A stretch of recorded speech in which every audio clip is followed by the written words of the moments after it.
rivalry. So let's bring him on. Happy Monday, Mid-Major Matt. I'm just looking up Mick Abel, Rookie of the Year and Cy Young odds. That's just what I'm doing today. Oh, why? You didn't see the guy? I mean, look, what's her name? Livy Dunn, clearly with the wrong pitcher from yesterday's game between the Phillies and the Pirates, because Mick Abel is going to be the next big thing in the sport after he dominated the Pirates yesterday for 6 innings. Oh, my goodness. It sounds like you are a little bit of a homer right now. Yeah, I'm 100% a homer. I mean, I'll admit it. I mean, look, I still have money on the Braves winning this division, but that doesn't mean I can't enjoy that the Phillies are playing well right now. The Phillies are going to Colorado today, so you must be pretty good about. You must be feeling pretty good about that. Well, so here's the funny thing, and I'm sure because you also look at the same thing I do. There's a lot of Phillies that have bad histories against Kyle Freeland, which makes no sense because I'm pretty sure you and I could get hits off Kyle Freeland, but there's a lot of Coors, especially. Exactly, and there's a lot of Phillies. Like Bryce Harper, I think, doesn't have good history against him. Kyle Schwarber doesn't, so who knows? Maybe Freeland throws a gem tonight. Speaking of potential upsets, how crazy was it that the Angels ended up sweeping the freaking Dodgers this weekend? So did Shohei suit up for the Angels this weekend? Is that what happened? Like, did he magically forget which team he was on and he played? They say it's rivalry weekend. It surely was. It's just that Juan Soto let his former team win and Shohei Ohtani let his former team win. How nice. Yeah. That's the funny thing is the rivalry weekend thing, but yet we also get like Colorado and Arizona. And there was like some series. Those are like the ugly stepchildren of their divisions. Well, yeah, I get it. But like Phillies Pirates, what hasn't been a rivalry since the 70s. Like I get it. They have the poop score bug. Well, yeah, and CSN Philadelphia or NBC Sports Philadelphia did a nice little memoriam because they got rid of that. So yeah, it's the poop series, but I mean the poop is actually just the Pirates part of it. Like the Phillies aren't the poop. I love that Shawn Michael too is talking about Jackson Jobe. Oh no, not that one. Jackson Jobe continues to cash for me and Matt. Yeah, I mean, so here's the funny thing. So last night it was Jackson Jobe in Toronto against the Jays, and Saturday night when the line came up, it was 3.5 over -150, and I'm like, oh my god, I better get this over in now before it flips to 4.5. And then I wake up and everybody bet the under, and I'm like, oh god, did I get this wrong? But Jobe has been amazing for Detroit lately, and I feel like him and AJ Smith-Shawver are the two pitchers that these books have just not been able to figure out lately. That's why we love anyone who's not a 1 or a 2, because you can always find some good value there. The Nationals also swept the Orioles this weekend, but how surprised were you on Friday when Saturday was when I went home. So Saturday, the Orioles fired their manager, Brandon Hyde. Somebody has to take the fall. I mean, it's not his fault, and you can't fire Mike Elias because he's the one who messed things up. I tweeted on Sunday, I said, I never thought in 2025 I'd talk about Kyle Gibson and Charlie Morton in the same game. What is this, 2017 all over again? But like that kind of symbolizes what the Orioles did this offseason, which was essentially nothing. Them in Milwaukee, the two of them, they're just like, they had so much potential.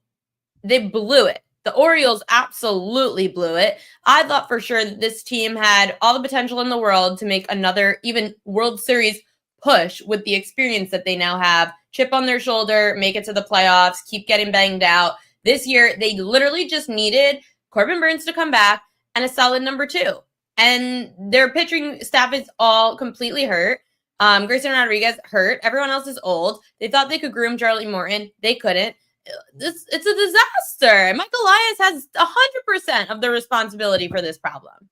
Yeah, not having Kyle Bradish or Albert Suarez or Zach Eflin was out for a little bit. Now, granted, he didn't look good yesterday, but yeah, they have a great core, and here's what's going to happen. They're going to pay the core, and they're not going to have any money for pitchers, and they're going to rely on minor league pitchers, and it's a bad situation that they should have spent some money. They should have kept Corbin Burnes or gotten somebody else.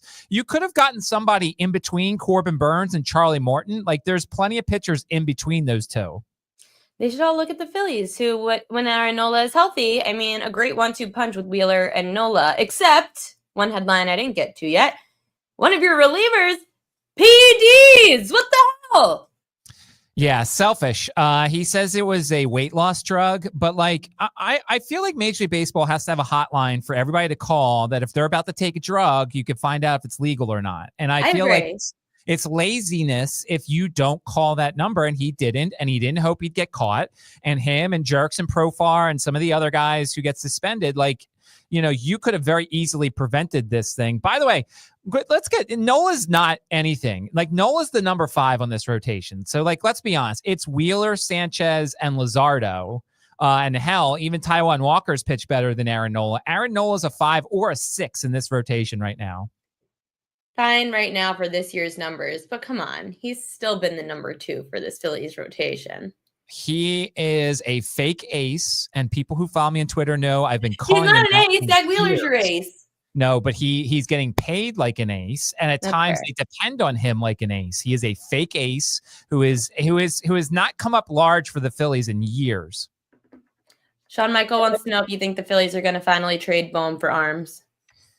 No, I think they're going to keep him. I think he's improving enough. I think they're going to, the start yesterday by Abel might have been an audition for somebody else, but like they've got Andrew Painter coming up too, and he's even better than Abel. And so I think they should potentially trade Ranger Suarez, or heck, Taijuan Walker has some value now. Maybe somebody will foolishly take Taijuan Walker off our hands and trade for him because he's pitched pretty well out of the bullpen for the Phillies lately.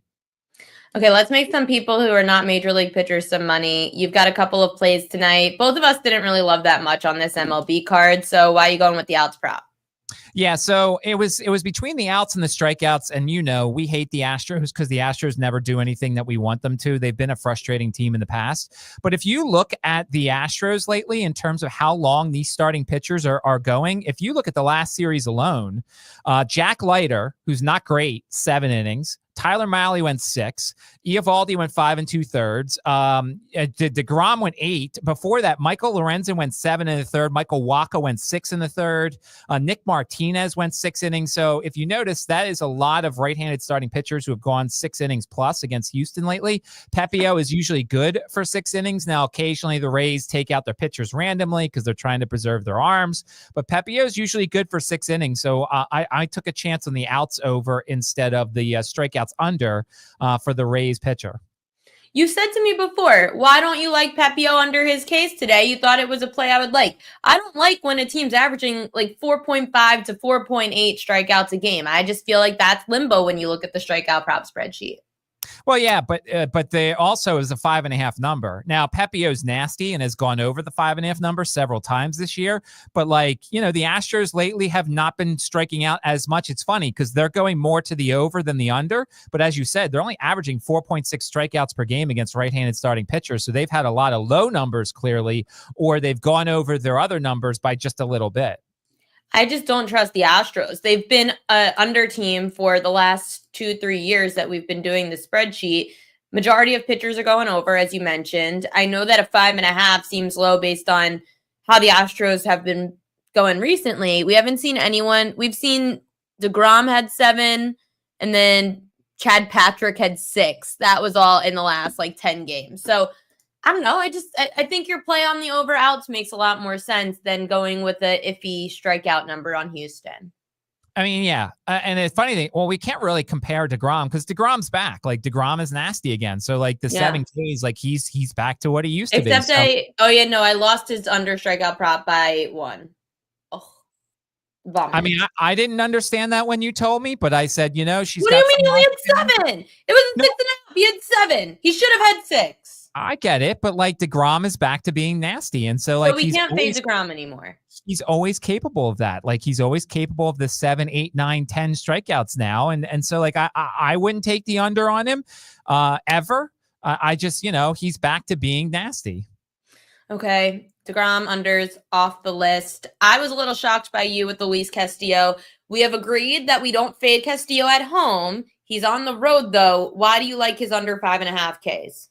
So I just think it's a little too much. Castillo's not striking out as many guys. It is a road game. It is the White Sox. And here's the thing about the White Sox that I don't think, like, look, everybody looks at the White Sox like, oh, that was the really bad team last year. But the White Sox are actually making more contact against righties than they did last year.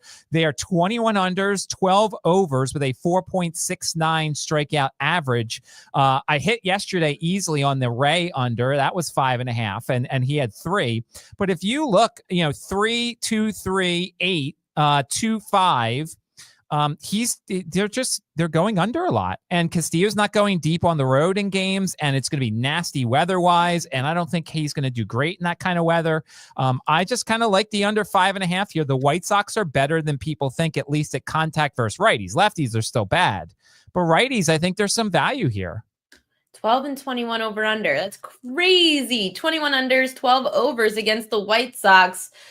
That's where the value is, Matt. I tell people this all the time on the propqueen.com newsletter. I say the value is with teams that people think are bad, that don't strike out a lot, teams that have lefty-righty splits that are drastic. Those are the ways to find the edge. Well, yeah, and it's funny because, we could talk about Christopher Sanchez tonight, and Christopher Sanchez, everybody is betting on the over for Christopher Sanchez tonight, 5.5. Last year, he went under that number in Coors, and so far in 7 games in Coors, 4 unders, 3 overs for left-handers against this team. So, look, at home, he could strike out 6 batters in the first 2 innings. On the road in Coors, not a guarantee. So, a lot of people running to his over. The juice is very much to the over for Christopher Sanchez right now. It's also concerning when you're just within 24 hours of traveling to Coors. It's a little different games 2 and 3, potentially of the 4 of the series. Game 1, they just traveled Philly from Philadelphia to Colorado yesterday after the game. I'm assuming they traveled yesterday. So they've had less than 24 hours to just adjust to the altitude in Denver. That's got to be really tough for a pitcher. Yeah, it's got to be. It's one of those things where I'm surprised they don't send the pitcher ahead and just have him get ready and get used to the altitude beforehand. But these teams know all this stuff. They have all the analytics, so they probably don't need to do that sort of thing. But yeah, it's one of those things where he's either going to have 9 or he's going to have 4.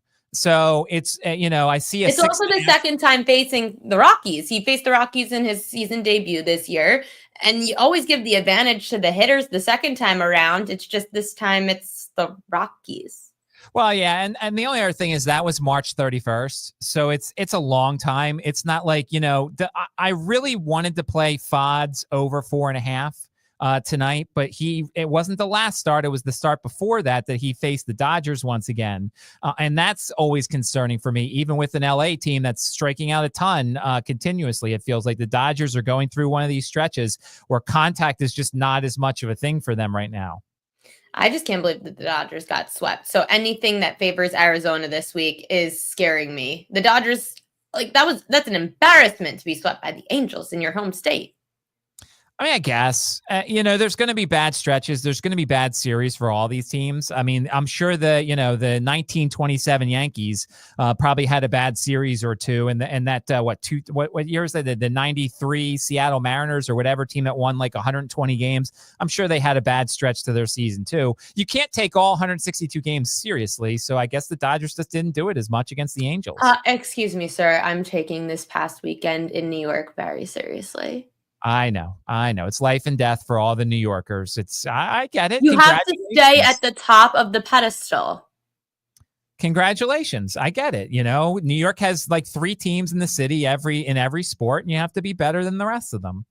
Especially, right. I mean, especially when you're so used to being on the top. If you are the Knicks, the Giants, the Yankees, it's a really hard thing to allow for the other teams to take over.